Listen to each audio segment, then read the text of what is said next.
ये एक लीफ है, this is one leaf and this is another leaf. Okay, हमारे पास दो लीफ है। आप कैसे सर हम वेनेशन पहचाने, क्योंकि as we know venation is over two types. Okay, first type is reticulate venation and second one is parallel venation. अब कैसे पहचाने सर हम कौन सी लीफ में रेटिकुलेट है, कौन सी में पैरेलल है? तो बिल्कुल आसान है, कोई दिक्कत की बात नहीं। देखो ये एक लीफ है, दिख रहा है सबको? अब आप मेरे साथ बोलेंगे, चलो मैं पूछूंगा। The whole portion of the leaf, the whole portion of the leaf is called lamina.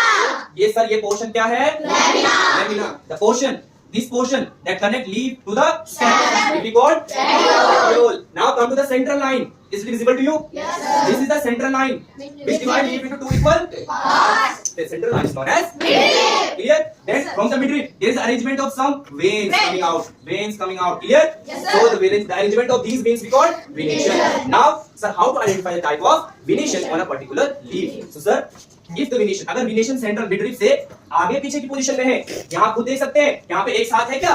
ये लाइन यहाँ से निकली तो ये थोड़ा आगे से निकल रही है, ये लाइन यहाँ है ये यहाँ से निकल रही है, मतलब कोई सिमिलैरिटी तो नहीं है ना? आगे पीछे है कि नहीं अरेंजमेंट? अरे आप खुद देखो ना, एक लाइन ये निकली तो ये लाइन थोड़ा पीछे से निकल रही है, ये लाइन देखो ये वाली, ये यहाँ से निकल रही है तो ये थोड़ा आगे से, फिर थोड़ा यहाँ से ये निकल रही है, ये फिर और आगे से, मतलब एक ही पॉइंट से नहीं निकल रही दोनों वेन्स, एक ही पॉइंट से दोनों वेन्स नहीं निकल रही है। यहाँ पे समझेंगे, एक ही पॉइंट से क्या निकल रही है दोनों वेन्स? बताओ। ये मेरी मिडरिब है, चलो लीफ बना देता हूं मैं। ये मेरी क्या है? लीफ है। लीफ के सेंटर में क्या होती है सर?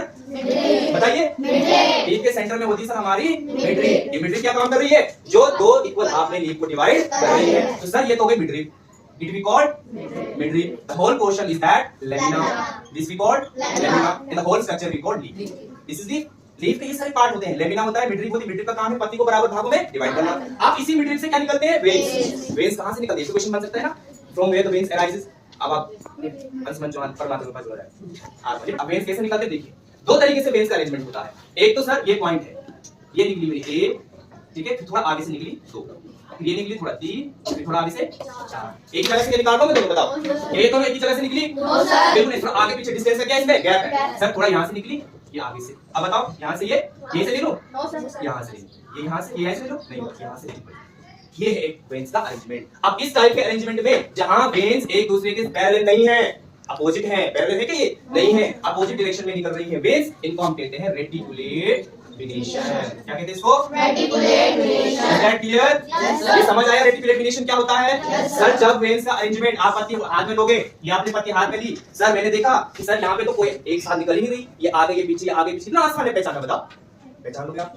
आसान है ना? बस आपको क्या देखना है, आपको देखना है कि दो वेन्स जो निकल रही है ऐसे निकल रही है, अगर एक ही जगह से निकल रही है अगर तो पैरेलल है, अगर सर ऐसे निकल रही है सर आगे पीछे में निकल रही है सर तब वो रेटिकुलेट वेनेशन है। तो पैरेलल क्या हो जाएगा सर? ये मेरी लीफ है, यहाँ पे आइए, ये मेरी लीफ है सर, ये क्या है? मिडरिब है। अब वेनेशन, पैरेलल वेनेशन कैसा होगा बताओ? पैरेलल में क्या होगा सर? ये वेन्स निकली ऐसी, ये ऐसी, ये ऐसी, ये एक ही पॉइंट से निकल रही है। देखो एग्जैक्ट सेम पॉइंट। डिफरेंस नहीं दिख रहा आप लोगों को दोनों वेनेशन में? ऑब्वियस सा डिफरेंस है सर। यहाँ पे तो अपोजिट डायरेक्शन में, एक आगे पीछे है, यहाँ पे बिल्कुल पैरेलल है, एक के ऊपर एक, एक के ऊपर एक। दिख रहा है ना? Yes sir. तो हम क्या कहते हैं बच्चों? This we called parallel venation. Is that clear? Venation clear हुआ सबको? Yes sir. दोनों टाइप के वेनेशन पीछे लास्ट बेटा क्लियर हुआ ना? ओके आगे चलते हैं हम। तो उसके पैरेलल ही निकली हुई है, इसमें कोई नेक्स्ट स्ट्रक्चर नहीं बन रहा। ये एक बंबू